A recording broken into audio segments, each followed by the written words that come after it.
Hello there, it's the 2nd of January 2020 and today I'm going to be making a video showing you what you can sow at this time of year during a month which can be considered a bit of a dull, drab time in the garden, but with a bit of knowledge of the right things to sow and some microclimates as well, you can actually sow some things and hopefully get yourself ahead for when the spring comes. So doesn't that sound good? So stay tuned and I will show you what indeed I'm doing. Now, I'm just going to give you a little bit of a chat about what's happening here. So if you have been watching my channel, you will be aware, or probably aware, of when I sowed these. So look through the relatively recent videos to have a look, and you can see the way in which I went around doing this. But all of these I've made as winter sowings. And what you can do is you can actually, the method that I used to grow these into the current form that they are now, you can use this now at this time of year. So what we've got here are geraniums, okay, technically pelargoniums, okay, the non-hardy geraniums, sweet peas, hot peppers,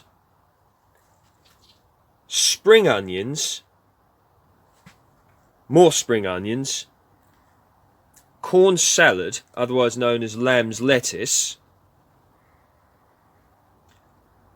chard and spinach, a combination of a lot there. I think there's some kale there as well.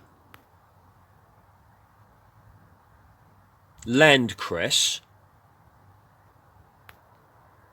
onions, garlic,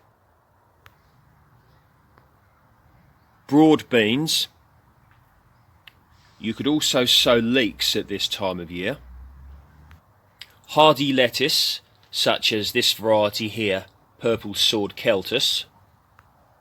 Komatsuna, otherwise known as Japanese green. At the back there is some Oscar variety, early pea variety Oscar, and some more peas there.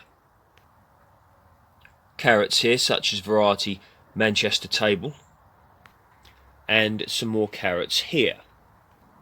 And here is some Korean mint. I believe the variety is Superior Licorice Mint. Okay, now a bit of a word about this sort of thing, okay? It is not the ideal time of year for sowing seeds, okay, whatever, or beans in the case of broad beans, but the way that I grew these was the majority of them, I sowed them out here in trays. Best bet will be to check out the videos, but in trays, and I transferred them onto a sunny windowsill, or a sunny as possible windowsill, ideally south facing, and left them there and keep watering them. I water them with rainwater, and that way they can establish the extra heat, the microclimate within on the windowsill, acts like a mini greenhouse and helps it to germinate. So I wouldn't advocate direct sowing any of these things, definitely not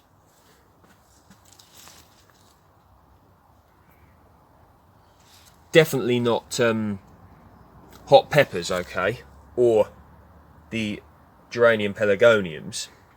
And if you sow them on like this, you can see in the trays, in a nutshell basically what I've done is put potting compost, okay, normal multi-purpose compost, into cell trays and put the seeds in.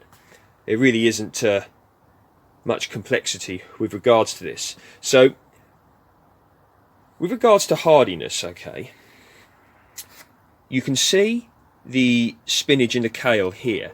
Now I wouldn't go putting these out now in this condition because I haven't hardened them off. I've just brought them out here shortly before making this video, and they're quite delicate.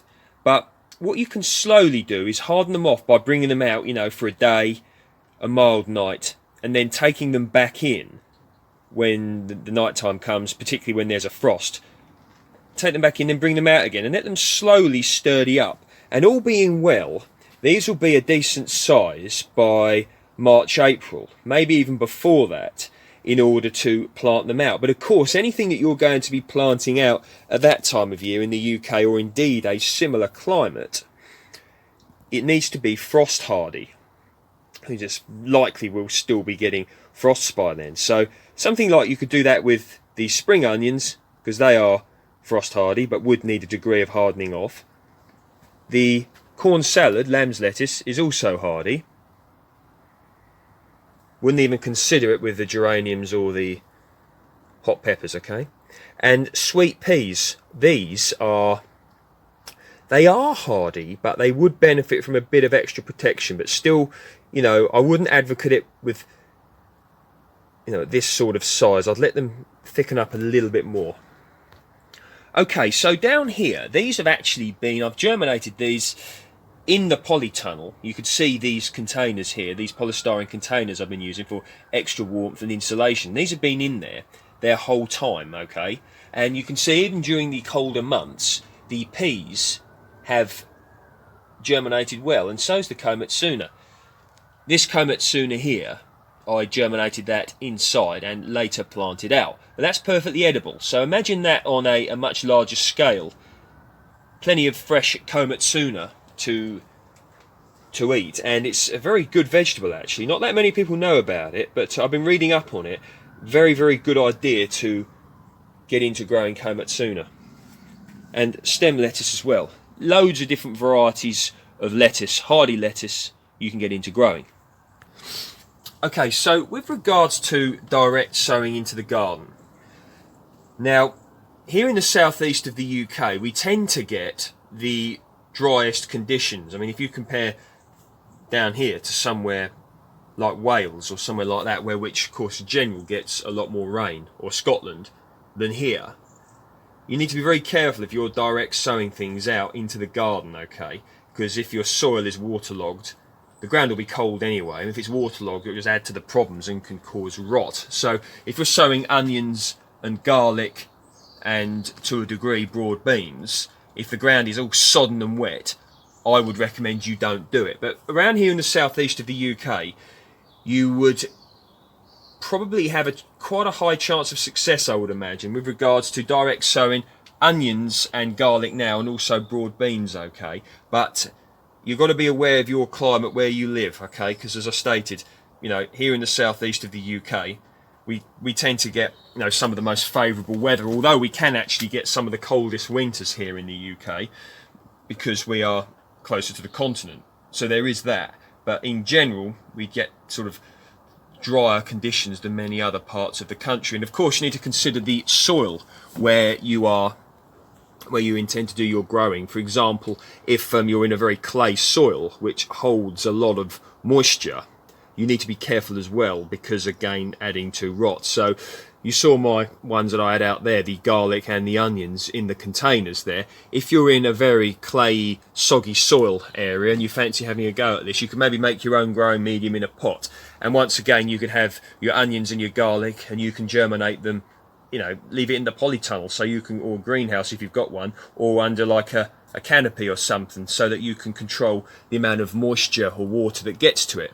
So obviously, don't forget to water everything that you know, I'm showing you here. Don't overwater it. But yeah, so things can be done, and I've not, you know, showed you directly how to do this today with regards to you know, just filling up your pots of compost and putting the seeds in, because basically that's what a lot of this is. But the videos are there if you would like to see the direct sow, you know, the way I sowed them and how to do it. So anyway, there you go. That's a few bits that you know, you can be doing. But I'm planning and preparing of ways to really push myself and everybody out there who watches me ahead, and little ways that I can help them. But just be aware of being too keen, okay? You can see what I'm doing here. You can see it works where I am, and I'm doing it under very controlled conditions, all right? I'm not going crazy and going out and starting to direct sow tomatoes or cucumbers or something like that, courgettes, marrows at this time of year, because it's going to fail. Don't waste your time.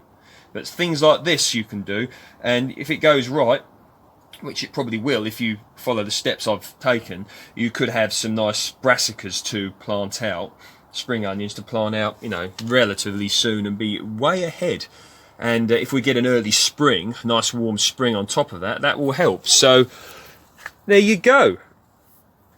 Any comments and questions and whatevers that you've got, please feel free to post them below. Any way I can help you with regards to advice, I will, and I will see you in the next video.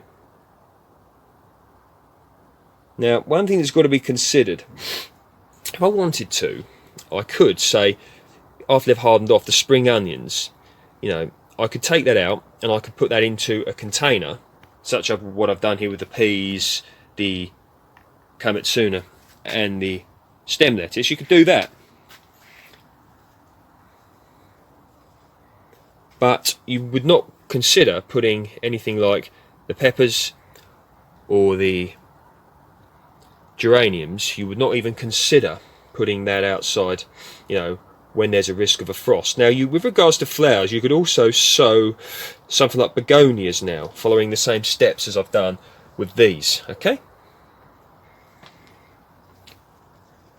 And, you know, I mentioned kale earlier. You could sow any brassica this time of year using this method.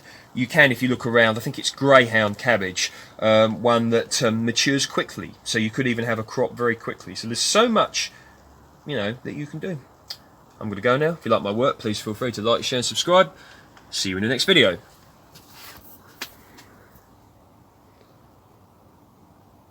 Oh, and you can check me out on the Dan_Home Gardens if you're interested.